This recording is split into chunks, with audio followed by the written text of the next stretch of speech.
চলে গেছে।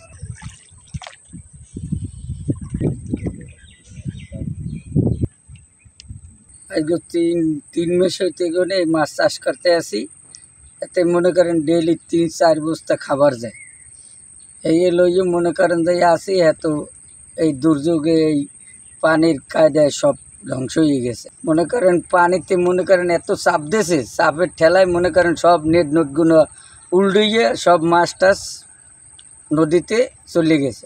অল্প কিছু আছে হ্যাঁ তো মরিয়ে গেছে, হ্যাঁ সব মনে করেন যে ওই ওড়ার আর পানির চাপে উল্টিয়ে সব মরিয়ে গেছে মাছ। মনে করেন 3-4 ক্ষতি হয়েছে। ক্ষতিপূরণ নিয়ে কোনো কায়দা নাই। এইটা বাবুল ভাই আমাকে এইটা আমাকে আনিয়ে দিছে যে তোরা খাইয়ে লই কী কায়দায় পাস তুই, তোর তো চলতে পারো না। এই এর মানে আমাকে বাবুল ভাই কয় যে আমাকে দেখ একটা সরকারি প্রজেক্ট আছে, সরকারি প্রজেক্টটাই গেলে এইটা দেখ তোরা তোকে আনিয়ে দিতে চাইনি, এইটা করিয়া তোরা দেখ এই মাছ চাষ করিয়া খাইয়ে বাঁচতে পারো নি। এটা অনেকটা আমার খরচা হয়েছে, খরচা ধরেন 3 হয়েছে। তো আমরা তো চলতে আমরা তো নিশ্চয়ই যেতেছি। সরকার যদি আমাকে সহযোগিতা করে, সরকার যদি তাই আমরা বাঁচতে পারবো, নাহলে তো আমাকে বাঁচার কোনো কায়দা নাই। জি, এটা খেসায় মাছ চাষ সরকারের উদ্যোগে এখানে একটা এই প্রকল্প দিয়েছে। এখন তো আকস্মিকভাবে পানিতে ক্ষতি হয়েছে এবং এটা আমরা ঊর্ধ্বতন কর্তৃপক্ষের সাথে সাংগঠনিকভাবে আলোচনা করিয়া এদের ক্ষয়ক্ষতি পোষণ যায় কিনা এই ব্যাপারে তাদের সাথে একটা পরামর্শ করব।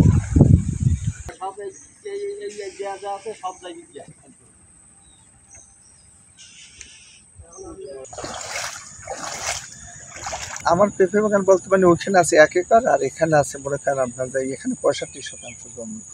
এটা নিয়ে এখন এখানে মনে করেন আমরা আগেই আমি চিন্তা ভাবনা করে রাখছি, আগেই আপনার যাইয়া সতর্কতাভাবে ছিলাম।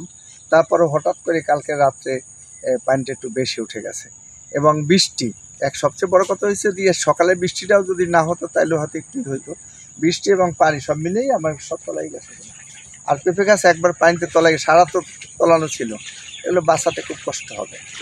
আর বিশেষ করে ওই যে আমার ওই যে পুকুর পাড়ে যে গেটটা, ওই গেটটা আপনার যাইয়া অনেক গাছ পড়ে গেছে এবং প্রত্যেকটা পুরান গাছে একটা 2 মণ 2.5 মণ 1.5 মণ পেঁপে ছিল।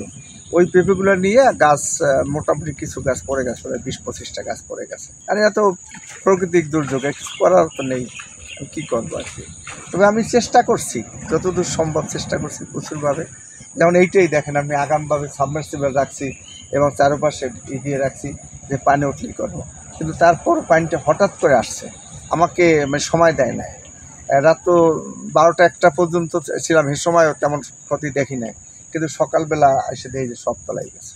বিশেষ করে ওই গেটটায় আমার যে কয়টা গাছ পড়ে গেছে আর যে যতগুলো চারার ক্ষতি হয়েছে তাতে মিলে ওখানে প্রায় 2-3 লাখ টাকা ওখানে খরচা ক্ষতি হয়ে গেছে অলরেডি।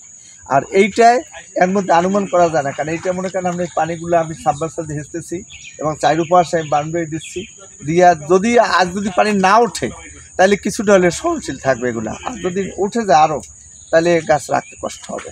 475টা গাছ মানে পাই পানির তলে আসলে কালকে সারা রাত্রই এখন আমরা এই আইসি পানি হেঁচতে, কিন্তু পেঁপে গাছের গোড়া যদি পানি বাজে তাই তো পেঁপে গাছ থাকে না, কিন্তু আর চেষ্টা করতে আছি আল্লাহ রাখে, দেখি চেষ্টা করি।